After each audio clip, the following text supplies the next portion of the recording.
Salve, salve galera! Vamos falar aqui um pouquinho sobre a anatomia da bola de Bichat. É muito importante para quem quer realizar procedimentos cirúrgicos, principalmente procedimentos reversíveis como a bichectomia, ter pleno conhecimento da anatomia da face. E vamos falar um pouquinho da anatomia específica da bola de Bichat. O que ela é, por que ela se forma e como que é a anatomia dela em relação às nossas estruturas. Bom, a bola de Bichat, o corpo adiposo da bochecha, é uma massa esférica de gordura encapsulada por uma fina camada de tecido conjuntivo, ou seja, ela tem uma fina camada na volta que encapsula ela, o que também dificulta a queima da gordura da bola de Bichat. Ela é situada externamente ao músculo bucinador e se depois ela adentra mais a face por baixo do músculo masseter. Então ela se posiciona mais na região do músculo bucinador, certo? Bom,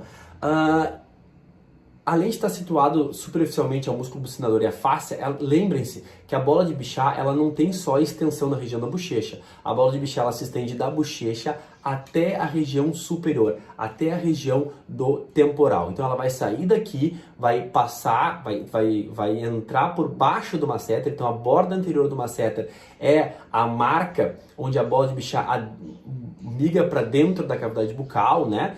E vai passar por trás do masseter e em relação a região do músculo temporal. Então, ela se exterioriza, se ela descesse daqui para cá, ela se exterioriza na margem anterior do masseter e é aqui que ela vai dar o volume. Então, nas cirurgias estéticas de bichectomia, é muito importante nós darmos atenção para a região anterior do masseter, da borda anterior do masseter para frente, que é aqui que ela está localizada. Mas, claro, nós temos que cuidar que da borda anterior do masseter para frente existem cada mais risco de realizar o procedimento cirúrgico. Então, alguns cuidados de técnica são importantes neste momento, certo? Bom, a bola de Bichat, ela tem na base de 9, 12 ml, dependendo do paciente, se é homem, se é mulher. Em homens, geralmente, elas são maiores. Nós removemos 60%, 50% do volume total. E por que nós não removemos tudo? Porque, primeiro, é difícil remover a porção superior, que nem vocês estão vendo aqui, a bola de Bichat ela tem uma extensão temporal, depois ela tem um corpo e depois ela tem uma extensão bucal e pterygoideia. A extensão bucal e pterygoideia é o que dá o volume nas bochechas e também o volume interno que o paciente morde.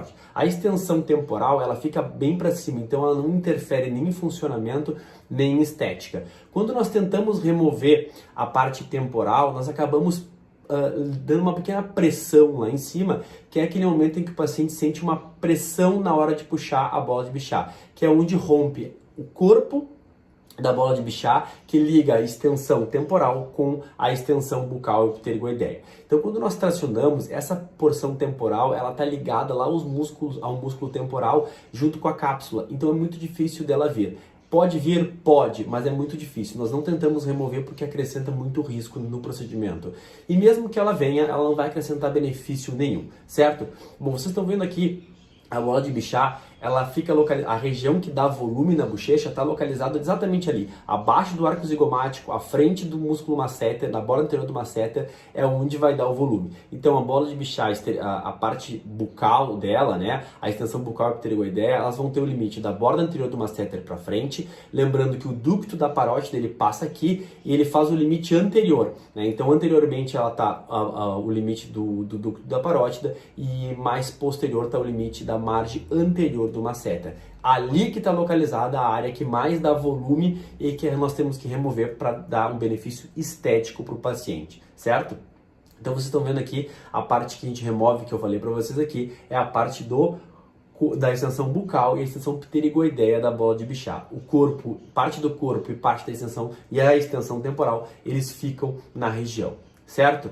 Bom, gente, é muito importante entender que a bola de Bichat ela tem várias estruturas anatômicas importantes localizadas nelas, principalmente a artéria. E qual é a artéria principal que nós temos ali que vai fazer com que nós precisamos ter o máximo de cuidado para não ter nenhum sangramento excessivo na área, tá? É a artéria bucal, certo? A artéria bucal ela está localizada bem próximo da cápsula da bola de Bichat. Qual é a segurança que nós temos? Sempre ficar dentro da cápsula. Sempre que nós estivermos dentro da cápsula, nós não temos risco de lesar estruturas importantes. Se nós formos para trás da cápsula, aí nós temos risco de lesar estruturas importantes. Então sempre tem que estar atento a isso. Nós ficamos dentro da cápsula. Dentro da cápsula as artérias não entram. A artéria bucal está para fora. Mas se nós exteriorizarmos com a pinça, às vezes o aluno não acha a cápsula, ele fica procurando, nós podemos lesionar essa artéria. Então, a artéria bucal é a artéria que geralmente é lesionada na bichectomia, que nós temos que cuidar. E por que isso? Porque nós temos dificuldade de fazer uma compressão dessa artéria, ela vai inchar, nós vamos ter que deixar que o paciente inche bastante, vamos fazer compressão e o próprio hematoma que vai formar na área vai estancar o sangramento da artéria, porque nós não vamos conseguir pinçar nem fazer nenhuma cauterização nela, nem é indicado, certo? E aí nós vamos ter que acompanhar o nosso paciente, que vai ter um hematoma bem considerável, acompanhar sempre de perto, porque hematomas geralmente não, né? Hematomas são fontes, são áreas, né, que as bactérias gostam de se proliferar, então nós temos que cuidar em relação aos hematomas. Então temos que cuidar a artéria bucal, que é a artéria que está linkada mais à bichectomia, certo? E se nós temos uma artéria, nós temos uma veia, e a veia bucal também está localizada nessa região. Nós temos que cuidar, o sangramento de veia, ele é um sangramento mais leve, mas também incomoda no pós-operatório e gera grandes hematomas. Também nós temos que cuidar o plexo venoso da face, que é o plexo que está localizado lá na região pterygoideia e que muitas vezes até na própria anestesia nós podemos lesionar. E se nós somos muito fundos com a pinça no intuito de achar a bola de Bichat, também podemos lesionar esse plexo e gerar ao paciente um hematoma e um sangramento desconfortável, certo?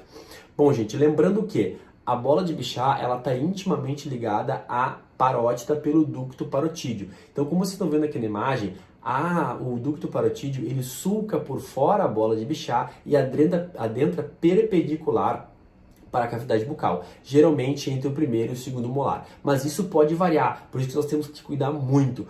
Pode estar um pouco mais para frente, pode estar um pouco mais para trás. Então nós temos que cuidar, sempre secar, avaliar o ducto, ver a saída da saliva, para ter certeza que está ali o ducto. Muitos pacientes que usam aparelhos, às vezes fazem algumas fibrosezinhas na região superior, e nós podemos confundir essas fibrosezinhas com o ducto da parótida. E aí o paciente a gente lesionar o ducto por desconhecimento da anatomia ou da localização. Então é muito importante sempre secar, ordenhar a glândula, ver sair a saliva, e aí nós sabemos que nós estamos no ducto da parótida. E aí nós vamos ficar do ducto 1 centímetro para trás. Então aqui vocês podem ver a proximidade que o ducto da parótida tem com a bola de Bichat, certo?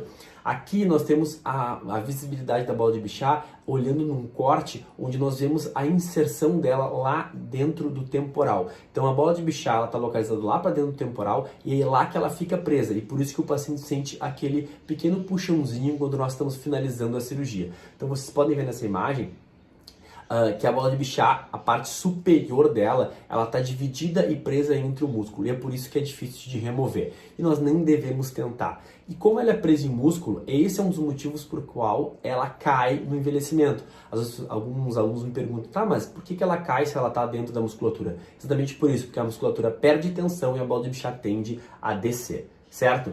Olhando aqui, vocês veem quanto de estruturas anatômicas importantes tem na região da bola de Bichat. Nós temos na parte mais superficial, nós temos os nervos faciais, que são muito perigosos de ser pegos, porque eles podem lesionar e causar uma lesão permanente no paciente ou passageira de movimentação da musculatura, e o lábio pode ficar torto, pode ficar com uma simetria. Então nós temos que cuidar. Mas ele é bem superficial. Se nós não estivermos dentro da cápsula, nós não temos risco de pegar o nervo facial. Além do que, nós vamos ver que nós estamos ali bem próximos ao ducto da parótida. Vocês podem ver que ele está bem na parte anteriorizada da bola de Bichat, e nós não vamos ficar movimentando a nossa pinça. Nós vamos fazer a incisão e remover exatamente dentro da cápsula. Isso vai nos proteger. Mas conhecer a anatomia, que nem vocês estão vendo aqui, é fundamental para não ter nenhuma complicação, nenhum risco no procedimento cirúrgico. Então guardem essa imagem, sempre vocês vão ter a musculatura mais externa, o bucinador, a bola de Bichat no meio. Mais para parte da pele, mais superficial, nós vamos ter a parte do nervo facial E nós temos na parte anterior da bola de Bichat, nós vamos ter o ducto da parótida, que nós vamos ver na boca, vamos marcar ele e vamos nos afastar dele para remover sem ter risco de lesionar o ducto da parótida, certo? Gente, a anatomia ela é fundamental para ter sucesso em qualquer procedimento cirúrgico ou que não seja cirúrgico, mesmo que seja procedimento minimamente invasivo. Então nós temos que estar muito atentos à anatomia. Uma lesão de ducto da parótida, uma lesão de nervo facial, ela pode ser muito grave e irreversível muitas vezes. Então nós temos que estar bem atento a essa anatomia para nunca lesionar o paciente ou sempre ter um procedimento tranquilo, leve, que o paciente se recupera rápido. Geralmente a bichectomia demora 15 a 20 minutos, depende do profissional. O pós-operatório ele é muito leve, o paciente geralmente não tem grandes edemas, não tem grandes hematomas. Geralmente quando acontece isso é porque ou foi divulsionada a musculatura ou lesionada alguma estrutura que fez com que o paciente tivesse um edema maior. Quanto mais tempo cirúrgico passar, mais hematoma ou mais edema o paciente pode ter, porque a área fica aberta por mais tempo e infecta com mais facilidade. Então, se vocês querem fazer uma cirurgia mais rápida, mais limpa, uma cirurgia que o paciente tenha menos pós-operatório, é fundamental ter o conhecimento completo da anatomia para se proteger de qualquer intercorrência e entregar ao paciente o melhor resultado que vocês podem ter. Beleza, gente? Então eu espero que vocês tenham gostado aqui do vídeo. Pega esse vídeo, compartilha, mostra para quem gosta de fazer bichectomia, para um profissional que quer começar a fazer ou quem já faz, que é muito importante estar atento à anatomia da bola de Bichat. E se você está vendo esse vídeo pelo YouTube, te inscreve aqui no canal do YouTube, deixa teu like e compartilha esse vídeo, porque compartilhar, crescer e conectar vai ser sempre o nosso lema. Então, qualquer dúvida, deixa aqui teu comentário, deixa tua mensagem, que eu vou ter o prazer de te responder. Então, até a próxima!